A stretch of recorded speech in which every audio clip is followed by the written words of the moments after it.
Welcome back to Rock Guitar Confidential with Scott and Ryan. Today's topic, who needs topics? Do topics really matter? Should we even bother having a topic? Find out next.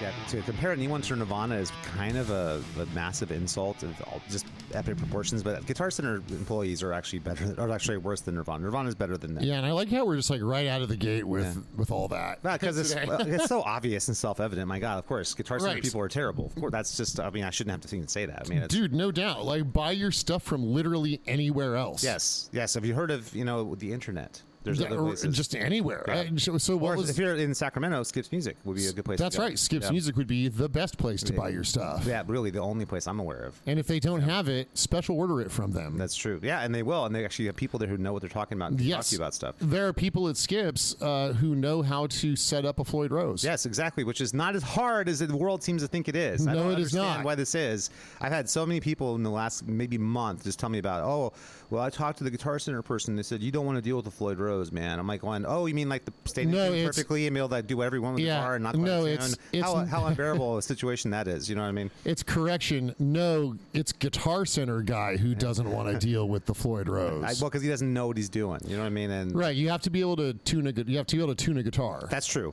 But also the concept of a floating bridge and like counterbalancing string tension with spring tension is something that they just seem to be mystified by and can't get their head around. Yeah, that constitutes. Oh fuck! What is it called? What do they call?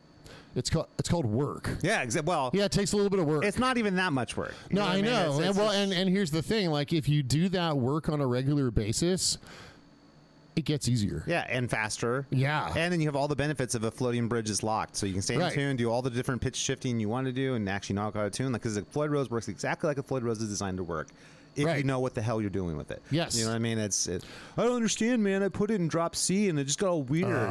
It's like, because you have a floating bridge, jackass. Right. It's like, you need to do this, and this. And the Guitar Center guy doesn't know that, so you can't tell you that. And for whatever reason, I blame the manufacturers too. Like, for whatever reason, the manufacturers are never good about explaining to people how to use that item they just bought. Well, I mean, what could the manufacturer possibly do? The Floyd Rose has been around for like 40 years. I know, but they could go and put really detailed videos up online and like on their website, on YouTube and stuff. Well, I mean, I'm sure there's just like a generally. I mean, I've never had to watch one because I've been playing Floyds for decades. I've been playing the Floyd Rose since I was 10 years old. But I'll bet if we went went to the University of YouTube, as they call it, I'm sure there's some good Floyd Rose videos. It's just guitar. But not from the manufacturers though. Like that, Ibanez doesn't do it. Charvel doesn't. Jackson doesn't. You know what I mean? So the fact of the matter is, Guitar Center person is probably earning minimum wage.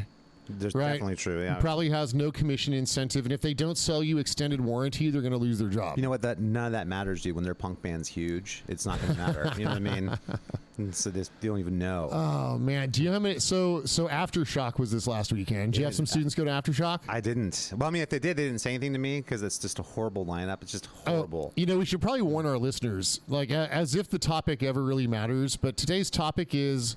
There is no topic. Yes, it's guitar grab bag. It's guitar grab bag. Exactly. There's so many things to grab in bags. Yes, that's right. Great. Well, and Halloween is right around the corner, so it's all about grabbing stuff in the bag. In Ryan's putting it in the bag. In Ryan's not trademark Ryan's World, but Ryan's World, it's always Halloween. It is always Halloween, dude. I'm so stoked.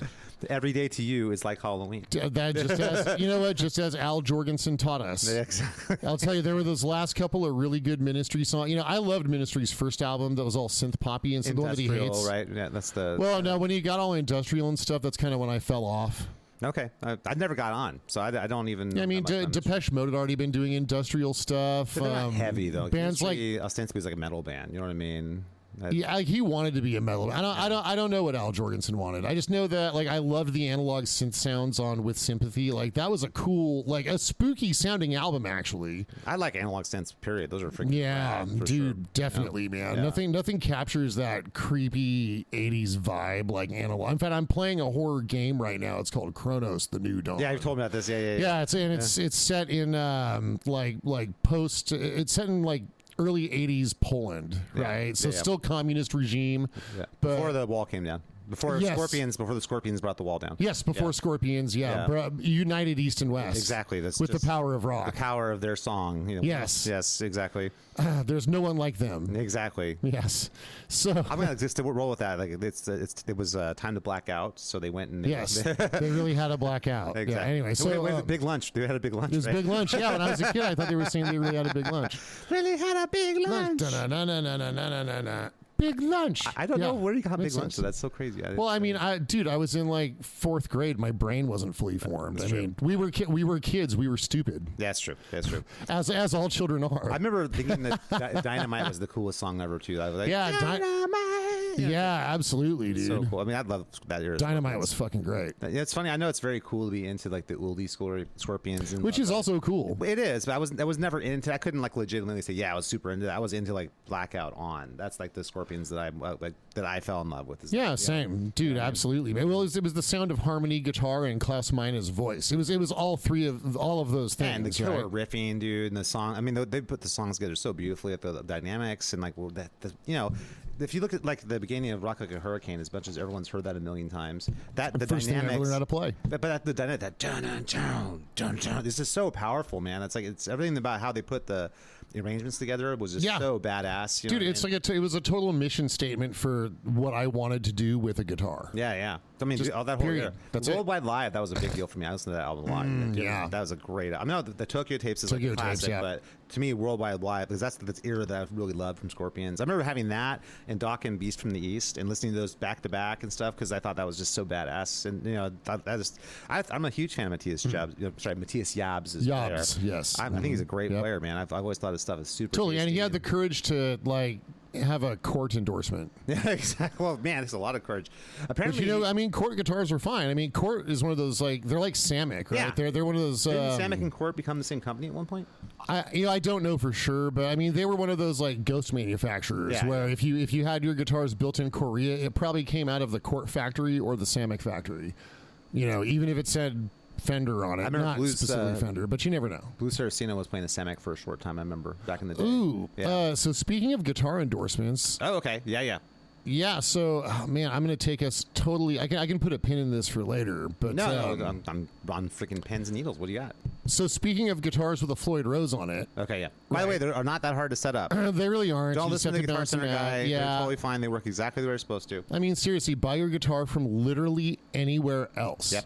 There's a lot of other places. Anywhere. I mean, buy it from Skips, but if you just can't find your way to do that, then anywhere else. Yep.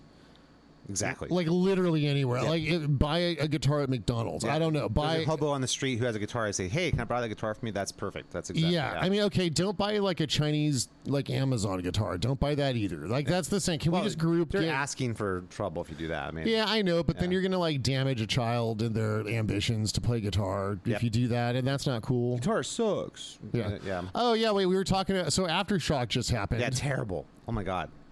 Dude, like I don't know how many people like texted me about Blink-182, like not realizing that. I mean, I'm not excited about Blink-182. Not at all. I saw the headliners. I was like, what the hell is going on? You know? Yeah. I mean, especially last day. I'm talking about Marilyn Manson, Rob Zombie, and Bring Me the Horizon are the fucking headliners. Although I've got to give a shout out. We had a band called Rev Theory rehearse at Skips. Oh yeah. Dude, they sounded fucking awesome, dude. I was treated to listening to their rehearsal in my teaching studio Friday. Those guys rock. Those guys are fucking rad. Yeah, those guys aren't the headliners though. You know, the best, no, I know. All the best bands are way down the bill. I'm just trying to like spread some positivity. That's true. Thank you. Because I'm about to like totally dog on Blink-182. I don't understand the nostalgia for Blink-182. I don't understand why Blink-182 happened. I have no idea. Well, it wasn't for us, man. It wasn't. So if someone's like, okay, check it out, the next awesome new band.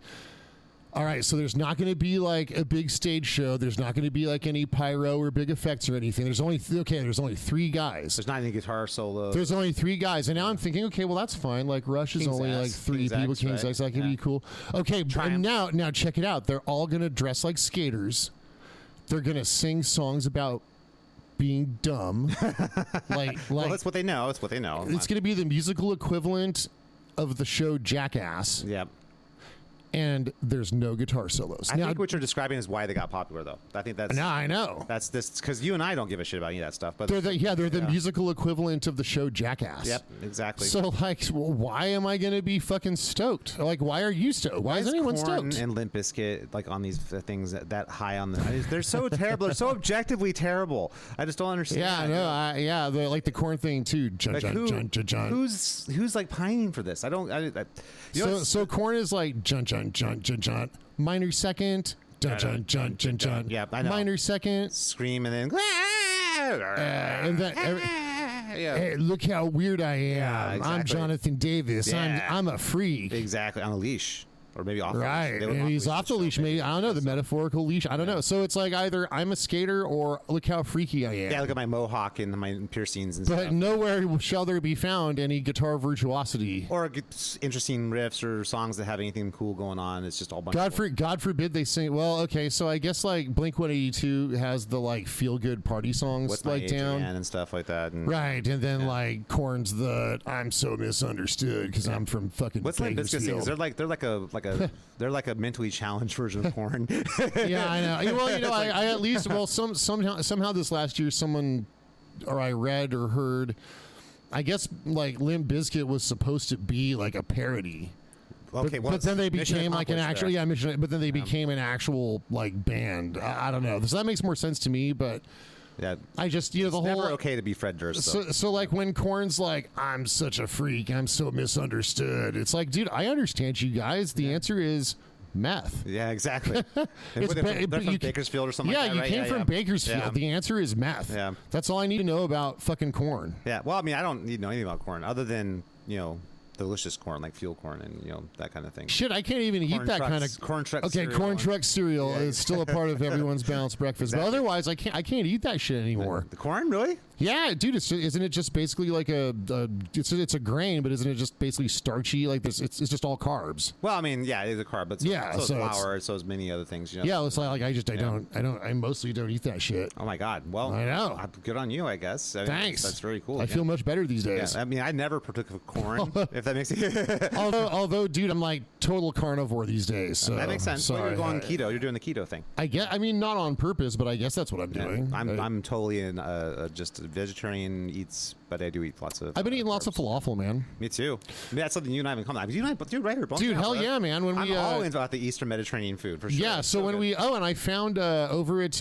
Trader Joe's, it's called Toby's. It's a Caesar salad dip and dressing or whatever. Huh. But it's very, like, it's got enough, like, garlic in it to where it's sort of adjacent to the tzatziki sauce I was craving. Oh, my God. So that's been kind of like my go-to for dipping the Whole Foods falafel. Dude, you just throw it in the air fryer at 360 degrees for, like, 20 minutes. Yeah. And then it's fucking perfect. This is Ryan's cooking corner. That's our favorite segments on Rocket Talk Confidential. It's Ryan's reheating corner. I'm not actually cooking anything. No, I do the same. I get the pita, and I make homemade tzatziki, and I get like a salad usually onions mixed with cabbage, and I'll put that and I'll do my tzatziki on top. I'm a huge fan of that. That plus nice. Hummus and like some regular like Greek salad or something. So, dude, when my kitchen and master bedroom have electricity again, oh yeah, I didn't even tell you about all that. Oh my god, how fun is that though? It's like an 1800s Yeah, dude, I'm basically camping at my house right now. Well, that sounds like fun. I mean, yeah, our electrician pulled the dryer out to label the breaker last Tuesday. Uh-huh. And somehow, like, caught a current running through something in the floor, and it arced into the washing machine and blew a hole in it. What? Yeah, dude, my Speed Queen's fucking dead. Oh, you gotta be kidding me. Yeah, my $1,500 washing machine that I bought to be the end of all washing machines. Yeah, it was like the bunker busting best washing machine you could possibly get. I mean, it is. I don't know for sure if it's dead, but it had like 120 volts, like, ran through it enough to weld a hole in the side. That's crazy, dude. Yeah. I'm glad that no one got hurt. That sounds dangerous as hell. So we have that circuit turned off in our house right now. So there's no power in my master bedroom. There's no power in most of the kitchen.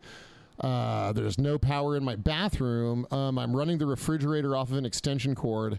And I'm carrying a Jackery charger around to do things like plug in the coffee maker. And I've been doing this since like for 7 days. That sucks, man. Isn't that crazy? I'm sorry. I know, but I'm still in a great mood.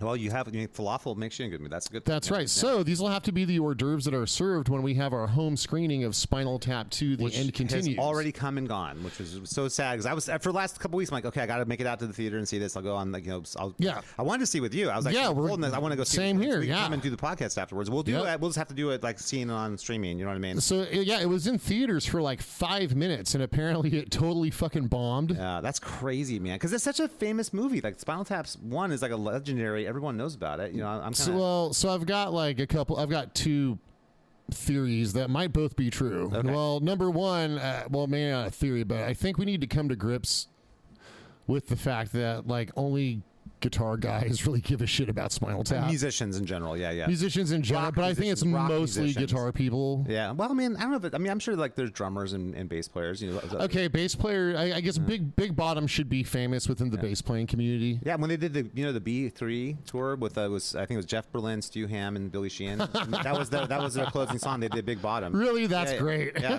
which is so cool. Dude, I don't get it. I mean, that's great. Musicians, you know what's funny? I think maybe it's one of those bubble things. Like us musicians, we just look at that with such reverence, and that's like such a classic. Like, oh my god, what an all-time classic movie.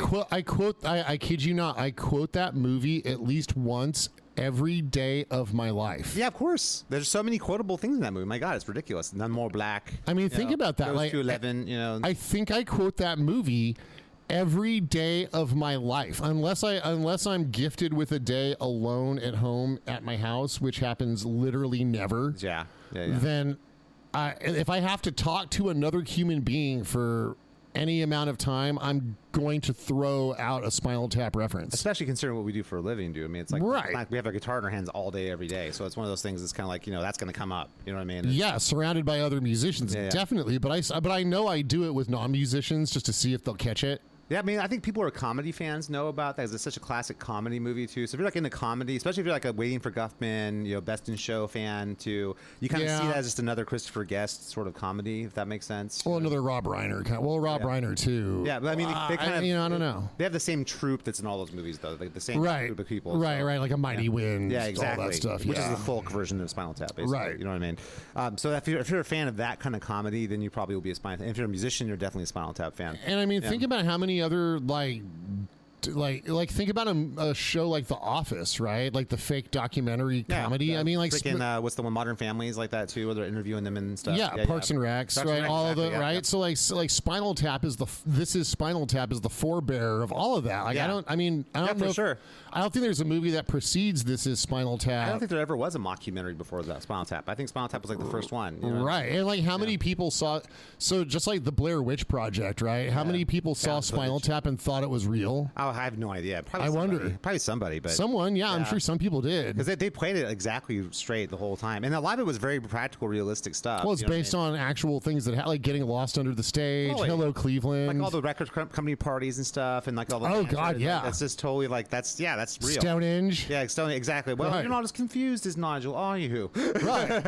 I mean, we all know how like midgets have touched our lives on this podcast, right? Everyone's like, I mean, my God, that's right. Yeah, well, rest in peace. Rest in peace, Luis de Jesus. Yep, yes. You touched many lives. May he rise from the grave and haunt people on this All Hallows Eve. That exactly as nature intended. Yes, that's right.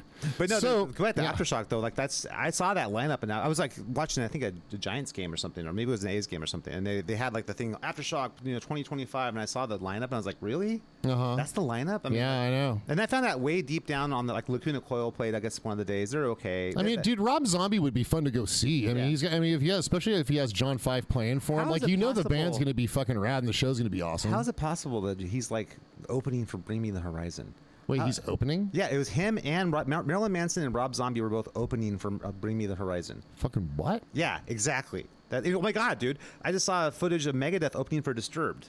Disturbed is headlining, and Megadeth is the support act to Disturbed in Europe. Can you believe that? Isn't that amazing? Dude, what? I mean, I just God, oh man, dude, it's just Disturbed is just not a good band. We're living in this like weird funhouse. It's the nostalgia thing. Well, it's the nostalgia thing. It's because all the people who would want Megadeth to headline, which I mean, it still should reach across generations because it's metal. Megadeth's legendary, man. I mean, yeah, right, but Disturbed is not legendary. Well, Disturbed has more pop hits more recently, if that makes sense. Like right. Well, there's like dude, it's just the wave of '90s nostalgia. So we just get to relive all the garbage again. Dude, I was telling a student this yesterday. Literally telling a student this yesterday. Like, my God, I was teaching this shit back in the day when it was first came out. Yeah. And I've been doing this long enough that I'm now seeing the nostalgia wave coming back. And that's like, I don't want to. What that quote from Jaws 2? I don't want to go through that kind of hell again. It's like, I feel like it's Jaws 4. This time it's personal. It is personal. Or that's the Revenge. Isn't that the Revenge? Yeah, it's Jaws 4. That's 4. The Revenge, right? Because the shark follows her down the. I think I think it was just there was Jaws 3D was like the middle one. Yeah, which is a terrible movie. Yeah, but, it's absolutely terrible. But you know what? If you want to like hop into a time,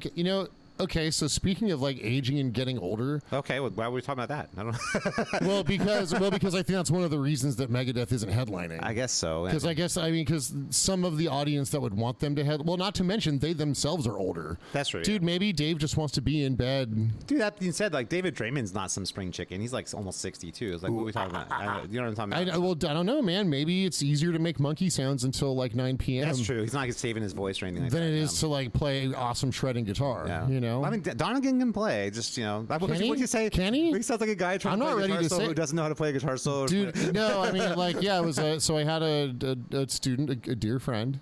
If you're listening, this is no offense. I'm just talking about Dan Don. Well, I mean, I said this to my student because he's an adult and we're friends. Yeah, exactly. You're respecting his intelligence. What was the God? What's the name of the song? It was like Another Way to Die or something like that. Fuck, I don't know. Luckily, I blocked it out like that. Like, one of the parts of our job that I don't know, like if people understand, because we have to like teach songs we hate. Yeah. Oh yeah.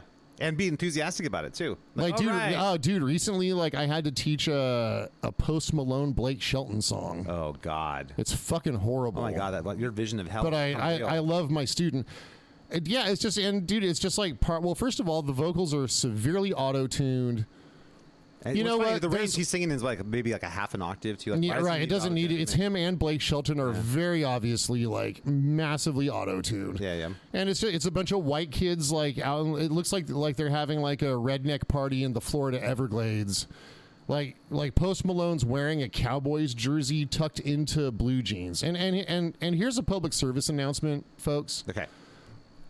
And I realize I'm like cargo shorts and black t-shirt every day of my life, so I've settled into a uniform in my old age. But a younger, more fashionable me would remind everybody it is never okay ever to tuck any kind of shirt into a pair of jeans. Okay, so that's never okay. It's never okay. What about business casual day? We have like a dress-up shirt with like a tie and a sport coat, but you're wearing jeans because you're fun. No, that can't work. You never tuck a shirt into jeans. Okay. If you're gonna wear a sport coat, then you're gonna wear slacks.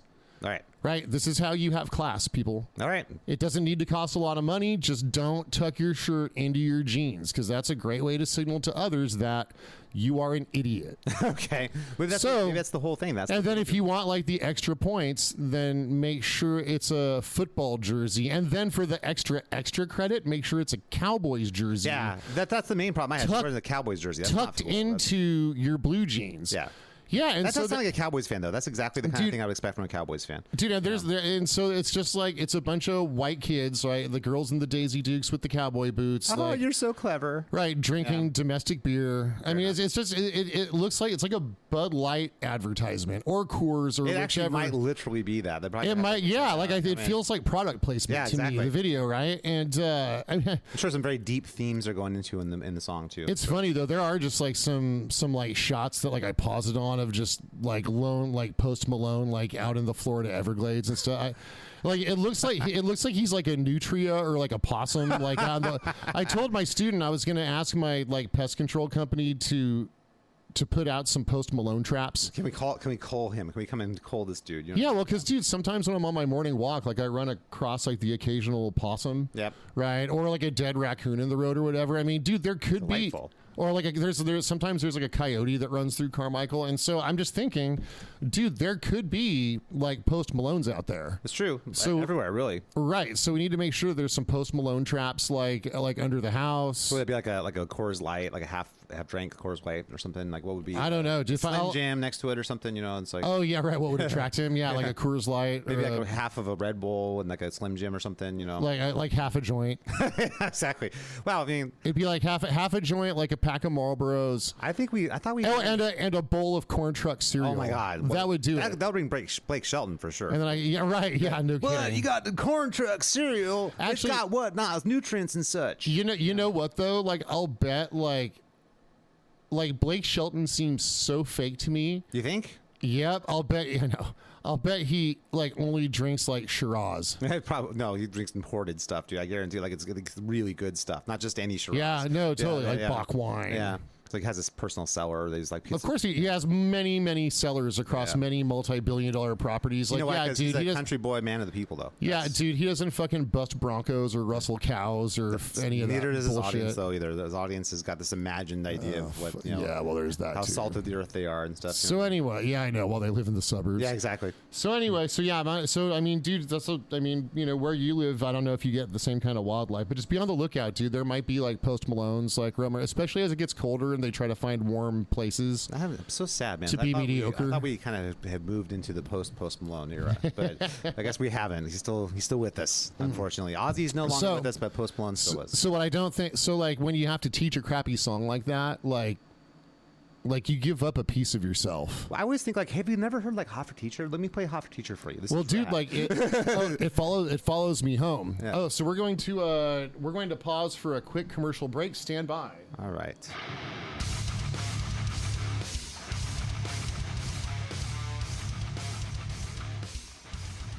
Thanks for listening to the Rock Guitar Confidential Podcast with Ryan and Scott. Please make sure to rate, review, and subscribe to this podcast. Now back to the show.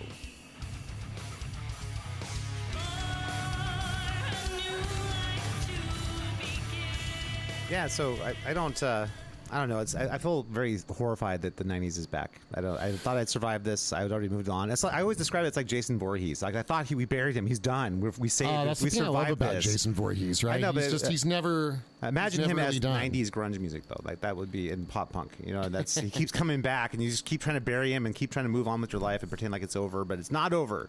It's never over. Yeah, well, you know, that's true. He keeps coming back from the dead. That's true. But yeah, anyway, so wherever we were, and so these songs, they follow you home, right? So for however long I'd get in the shower and then like, the song's called Pour Me a Drink if you guys want to go suffer through it. Oh, is that the Blake Shelton / Post Malone song? Yeah, it's fun. Dude, there's like red Solo cups. It's just such a stupid cultural advertisement. Yeah, right. It's not going to age well. I can't imagine looking back, 40 years from now and say, "Man, look at the good times." Yeah, I think it fits into the whole like people just like Post Malone himself. Yeah, because he's a reflection of their own like. Do you think that's what it is? Slovenly lives. Yeah, I do. God. I think he gives people permission to not like. I think Post Malone says to people, "You're fine the way you are." I hope people don't find the way they are. But unless they suck, work hard and get better. Yeah, I always look at people like when I was younger, especially, and even to a degree now, I look for aspirational people. I like people I'd look at and think, wow, that's really cool. That's somebody who's really striving to be great. You know, right? Post Malone is anti-aspirational. Yeah. That's it, right? Yeah, that's true. Yeah. You know who's not though? A little band out of Canada called Rush.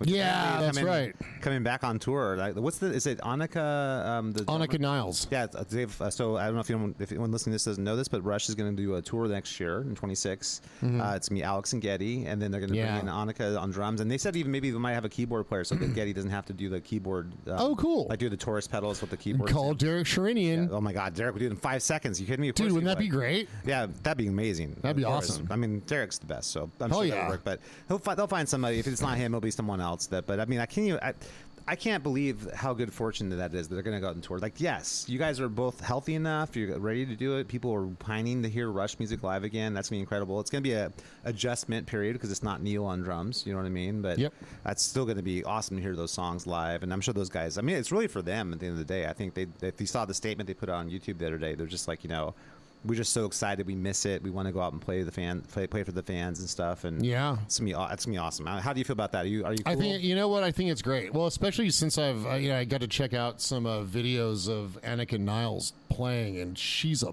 boss. Oh, we have to be. You're coming in doing Neil Peart shoes. My God, of course. I mean, and so we gotta I'll direct I'll direct everybody over to Rick Beato's page. He I think he nailed it, right? Like, and the thing that I thought that was cool is that he fully expects, and I would fully expect, and what I would appreciate, there's going to be the signature like Neil licks. Oh yeah.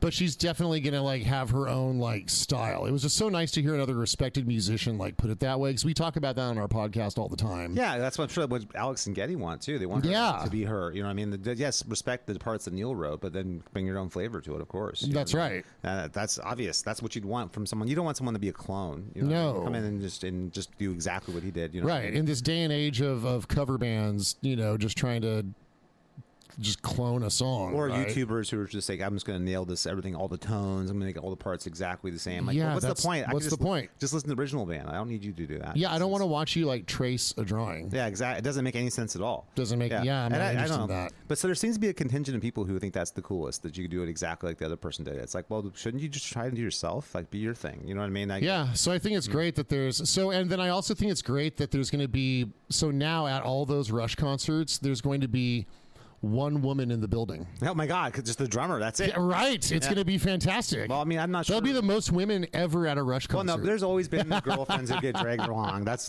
usually what it is. Yeah. No, that reminds me a lot of Comic-Con culture in a lot of ways. For a long time, people thought it was just like, oh man, like the Star Wars, Star Trek. Oh people. No, that's different. I mean, that's much more broad. And I think than I Rush. think that Rush, there's more women in the Rush than you think. I don't think there's a ton of them, but I definitely think there's more than just the girlfriends who got dragged along. I don't know. I think like the Pew Research Center should do some research on this topic and like let us know. I can't think of anything more valuable to spend time and resources on. No, me neither. That seems like the most important thing that someone could be doing. If they have any time or resources. That's I don't know, right? Yeah.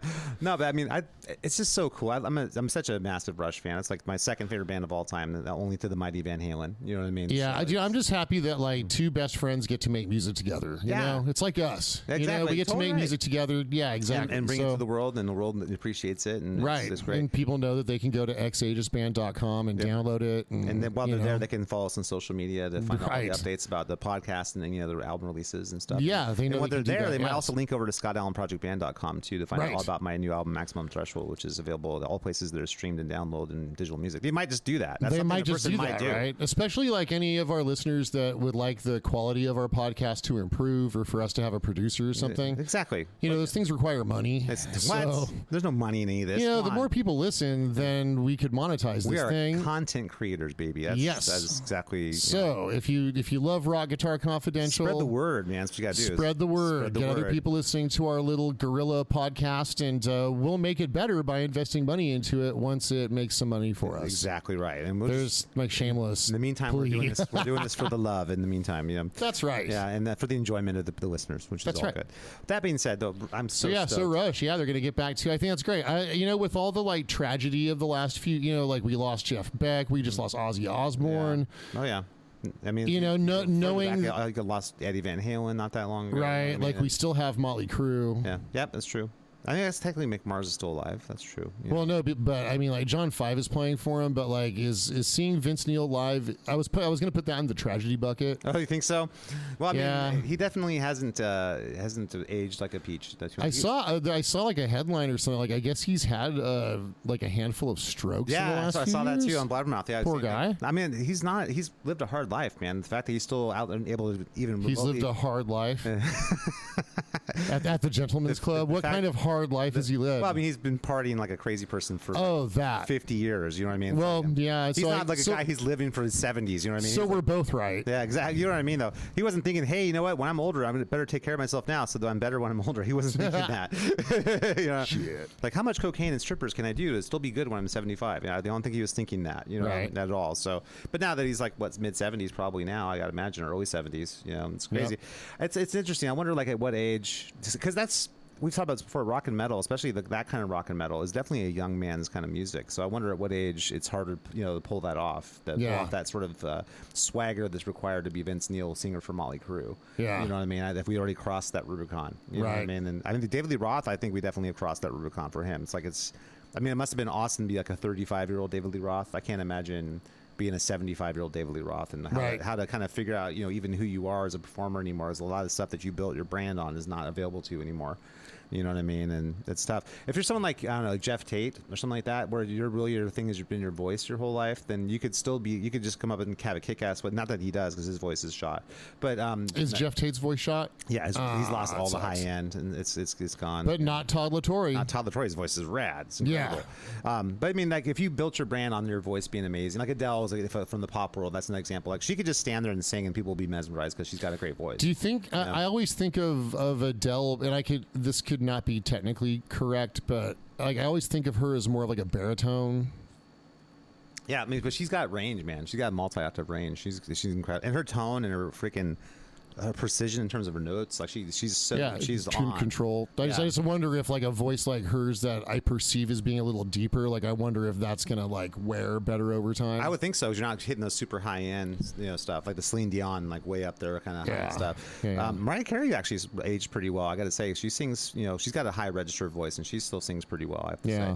But I mean, I think it just depends on I think Bruce Dickinson said this, like your health is really your voice, like your body is an extension of your voice. That's so if right. you take care of yourself, you're gonna have a good voice longer. Yeah, so I mean, Ronnie James Dio, he took care of himself, and And Vince, I think, periodically takes care of himself, like here and there. But and Vince wasn't really like a super strong singer to begin with. No, he just had a vibe. It kind of reminds me a little bit of like a Stephen Pearcy, but like a little bit more range than Stephen. But like, that's just a cool vibe to his voice. You know what I mean? And I'd say like on the other end of the spectrum, like a guy like Paul Stanley, dude, iconic rock voice, like not like a classically trained like vocalist or whatever, but like there's a dude who took care of himself. Yeah, he's still in good shape. He's probably pushing 80 now. I mean, and I know Kiss gets accused of using like the backing tracks and stuff, but I mean, come on, dude, look how long they did it and the way they did it. Well, they started in like 74 or something like that. Yeah. That's So, I don't know. I'm a Paul fan. Well, I mean, I'm a adjacent. I like Kiss. I'm a fan of Kiss. My favorite era is obviously the Bruce Kulick era, like the Crazy Nights, Hot in the Shade era. But still, and Revenge. Revenge is a rad album too, actually. Asylum. Yeah, Asylum. Yep. So Vinnie Vincent. I think we just celebrate like the 40-year anniversary of Asylum. Isn't it crazy when one of those anniversaries comes up and you go, "Oh my God, it's been 45 years." Like, what? How long? Dude, they ran like the old like advertisement for the vinyl, where there's like a tear dripping down the edge of the record, because that's the album that has Tears Are Falling on it. Oh yeah. So you hear like Tears Are Falling. Yeah, and I think Holly Knight like helped write that too. Yeah, I think you're right. Yeah. Yeah. So man, God damn, that was such a cool time. Yeah, Desmond Child was in after that too, doing stuff with them and everybody else in the world too. For that right. But that's crazy. Back when there was a music industry. Yep, that's when you have producers or a record industry. They bring in like the songwriting, like the Diane Warrens of the world and stuff, and writing all the the amazing stuff.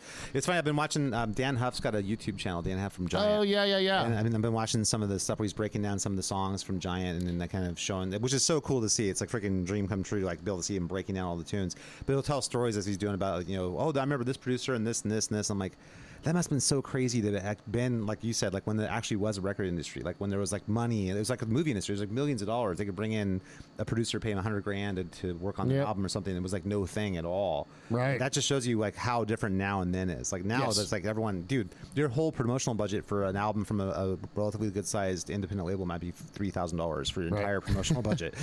Back then they would not even blink at $100,000 for a producer. Yes, that's right. You know what I mean? It's crazy. Here's $30,000 for like helping writing one song, Diane Warren. Yep. You know what I mean? For like an hour of your time or whatever it's going to be. You know what I mean? I know. But hey, now we've got Post Malone. That's true. Fair trade, right? Yep. That's pretty much seems kind of the same. We're all square, right? Right.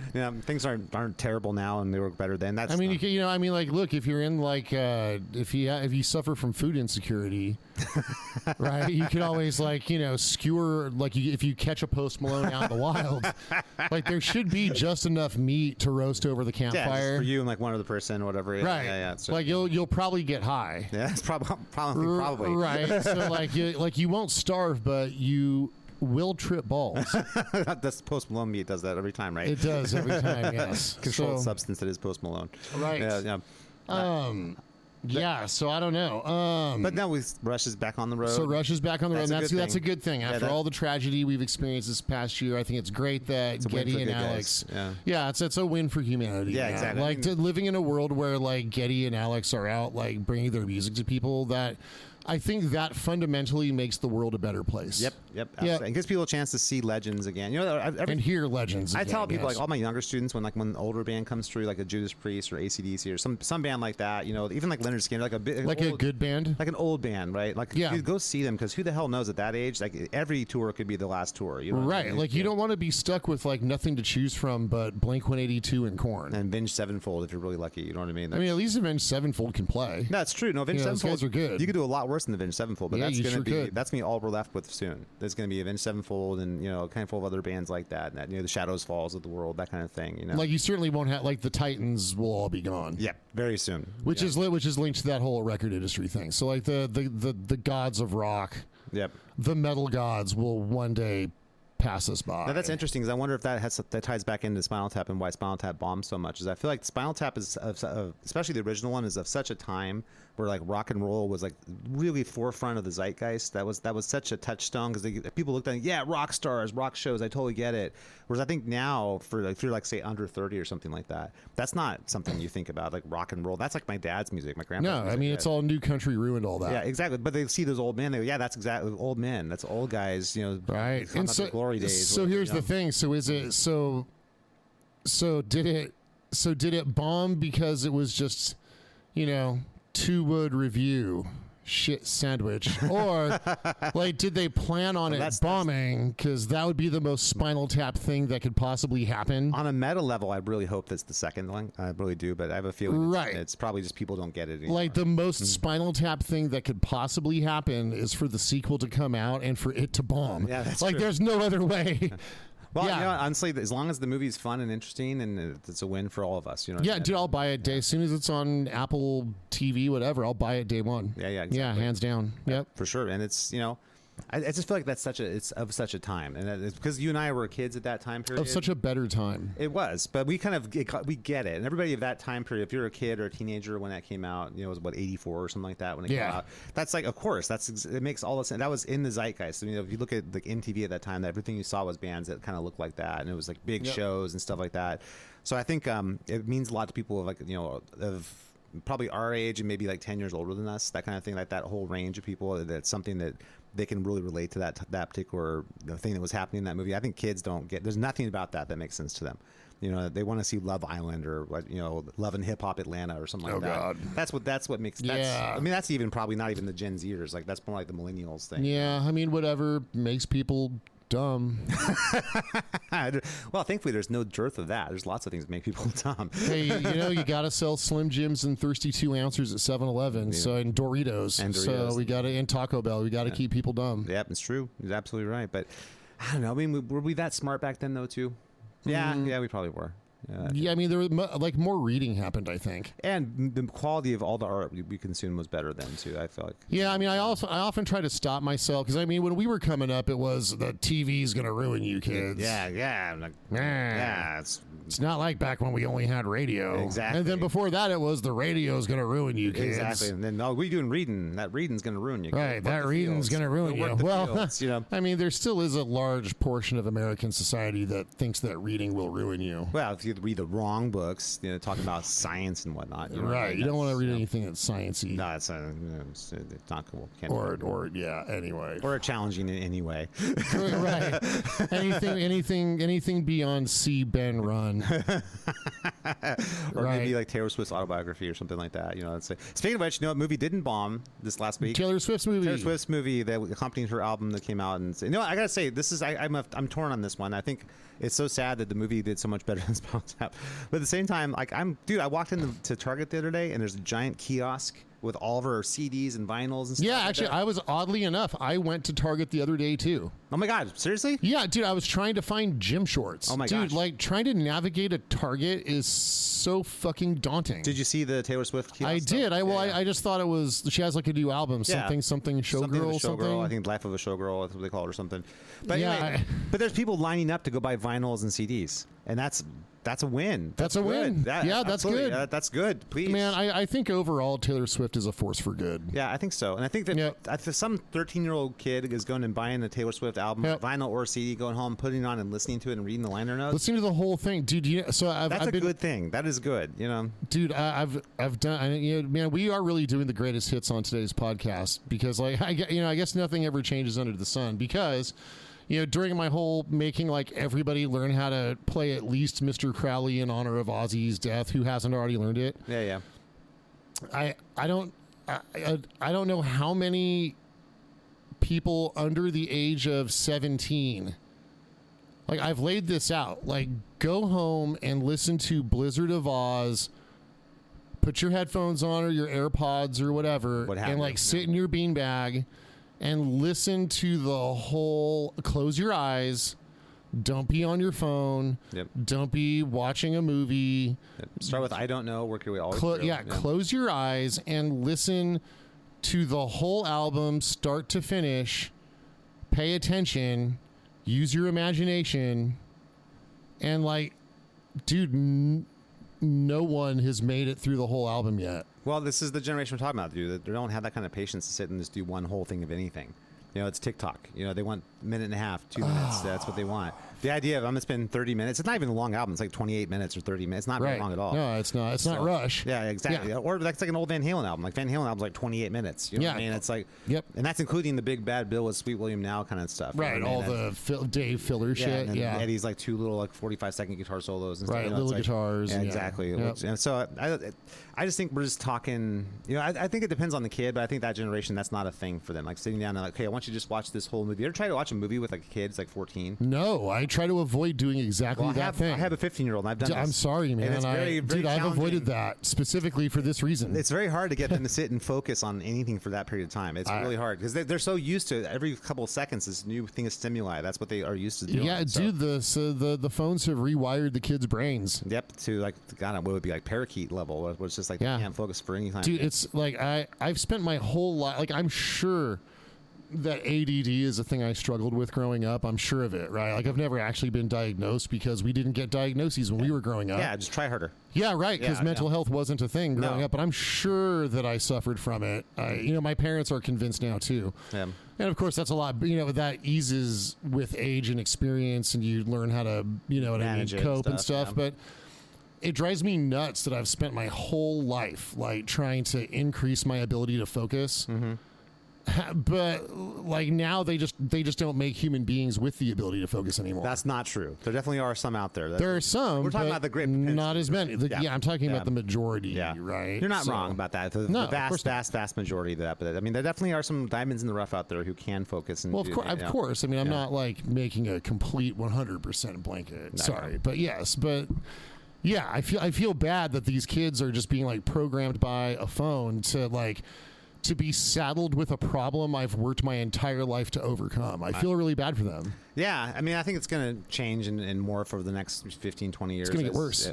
Maybe, but maybe we'll correct as a society, too. You never know. Got to keep them dumb. No. I don't think so. I think.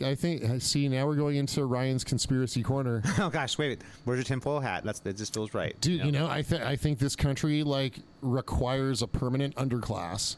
Yeah, that's true. Right? I think this country and its economy requires a permanent underclass for a variety of reasons. And we keep electing leaders that perpetuate that status quo. Well, it's because it's good for the corporations, and the corporations are the ones really running the show. That's right. I'll tell you the most interesting thing about Alien Earth is that all the continents, there's 5 corporations. Yeah. We talked about this that run everything. So I've heard about yeah. So there are no laws. You can't break a law. You can only breach your contract. Yeah. The contract that you're born into. Yeah. Well, I mean, I'm glad that could never happen in real life. So, I mean, that's good. What? We're safe on that one.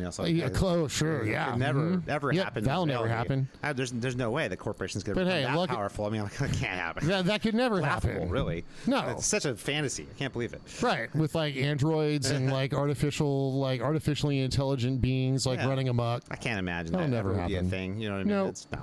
We're safe. Everyone just sleep the sleep of angels tonight. You can be good. It's fine. Cool. Well, there's some nightmare fuel for you. listeners. But you know what, though? We should still fight for our ability to rock at the end of the day. No matter what kind of overlords we have, we need to rock and fight the power. And so we shall. And, and one last topic. So just bringing everything full circle and the joy of Floyd Rose. Nuno Betancourt has a new signature guitar coming out. Is it his own company? I didn't see I saw the release. He left Washburn. Yeah. So here's the information that I've cobbled together, and I don't know if it's good information or not because it came from the internet. Okay. But here's at least what I've been able to synthesize that seems plausible. Okay, so there's a luthier named Chris Mead that lives in Ohio, and he's run like a ghost shop. Like he'll build stuff for like other like labels, like an OEM, right? So apparently for at least the last 10 years, if not more, like he's the luthier that's been building the Washburn N4. Okay, for Nuno specifically, or like just the product. Okay, so that's the guy that's manufacturing that for Washburn. That's Washburn's correct. Not doing that. So Washburn hasn't done that for at least 10 years, maybe more. Wow, I didn't know that. That's crazy. I think Washburn might be just kaput. I mean, they're owned by some corporation called like Jam Industries or something like that. Yeah, but if it's Nuno's not there, there's really nothing that they can There's sell. no more endorsees. Yeah. Like Nuno's like the last guy. So I think it's that same luthier building the Nuno. So I think it's basically the same guitar, like in terms of like the body shape. Yeah, I saw it because it's when you played at the Aussie thing. The Stevens Extended Cutaway and all that. I've been looking on Reverb because I want to reclaim my N4. Sure. Yeah, I had an N2 all through music school, so I know about it. Yeah, so the N4, my first American guitar that I sold that I wish I hadn't sold, like if I had that again, that would bring everything full circle with my guitar collection. Yeah. That's a great guitar too, by the way. Yep, but it's got to be the real deal thing with like the Schaller, FRST3 bridge and the, Bill Lawrence in the bridge, right? Bill Lawrence in the bridge, 59 in the neck. Ash Body was the one I had. So it would have to be like with the tiny button Grover tuners on the reverse headstock. Yeah. So that was the rosewood fingerboard, right? And it was an ebony fretboard. Oh, was it ebony? Okay. Yep, okay. ebony fretboard and then maple on the maple neck. Yeah. So it's solid ash body. Yeah. So it would have to be unfinished ash, by the way. Yeah, so it gets the stain on the drop top. Yeah. So it would have to be that guitar. So I've noticed some other USA ones with a different Floyd on it, and I'm not sure.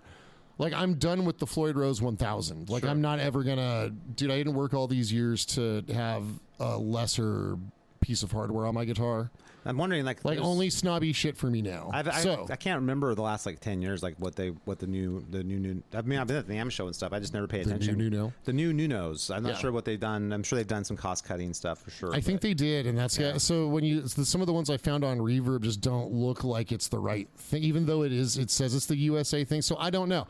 So the Nuno guitars look fucking cool, dude. Like there's the one that he played at the Ozzy tribute, which looks like it's Paduke with like a maple stripe running diagonal across it. I remember the Paduke ones were for a while. That was the two options. Yeah, the ash, the unfinished ash. Yeah, there's the Paduke. Yeah, so I think this one is Paduke with like a maple stripe, and the other one has like a quilted maple top with a Paduke stripe. That's cool. They both look super cool. On ash, that's interesting. The quilted maple with ash, that'd be interesting. Well, I don't know for sure if the body's ash. I would go mahogany if I was going quilted maple on that. And it could be. I'm just talking about what's on the top. Oh, sure, yeah. Right. So I'm not sure what the ash components are anymore, or if there is.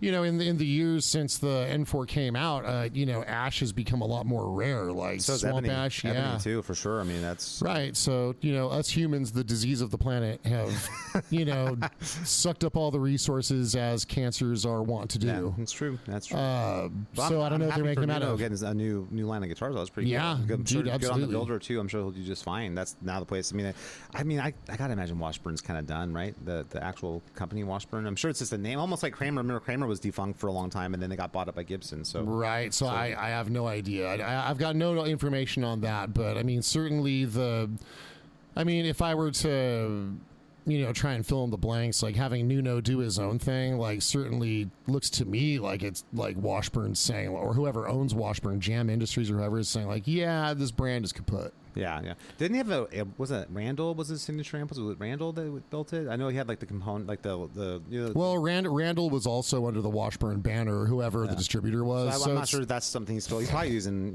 Friedman's or something. I imagine now. I'm sure he's using Friedman's or something.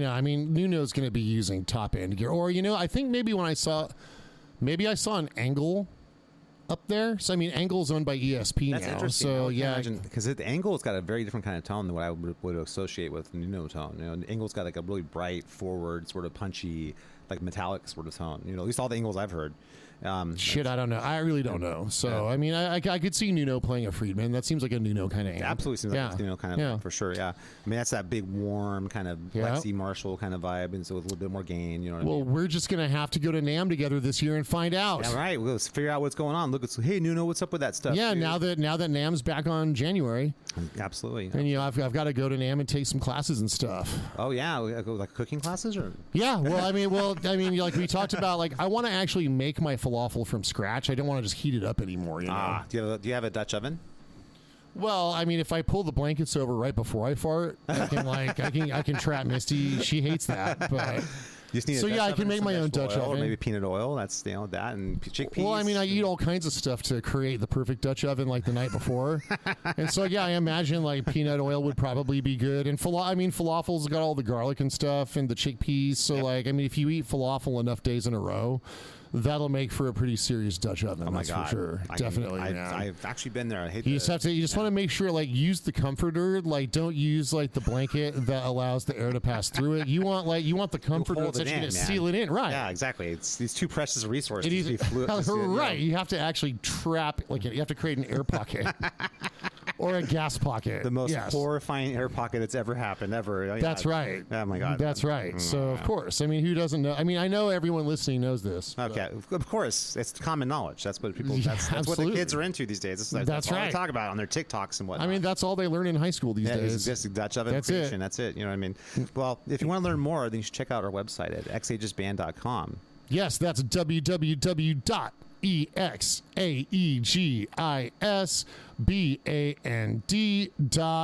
And you'll learn about more than Dutch ovens. You'll learn about awesome metal there. Also, please make sure to follow us on social media. There's links on the website there for that. And then make sure to like, rate, and subscribe to this podcast. And make sure to tell your friends so we can boost our listeners so we can make more money. Or really make any money. And then we'll invest that money into the podcast. Don't be above emotional blackmail with your friends when it comes to those two. Just whatever you got to do. Just apply those skills that you learned in Amway. Exactly right. Just knock on that. Hard sell, man. Yeah, just knock on that door and then, hey, have you ever thought about your future? Exactly. Well, can I interest you in Rock Guitar Confidential? Do not leave them alone Ryan? until they decide to subscribe. Like, you make sure they hit the subscribe button in your presence. Yeah, we got to get some people in our downline, folks, and then I promise this podcast will get better. Oh my God! Well, it couldn't get better. I mean, there's like almost no. We'll add cameras and we'll hire a producer. There you go. That sounds like a.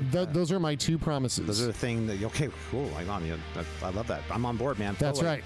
All right, guys. So enjoy. Have a good week. We'll teach you next.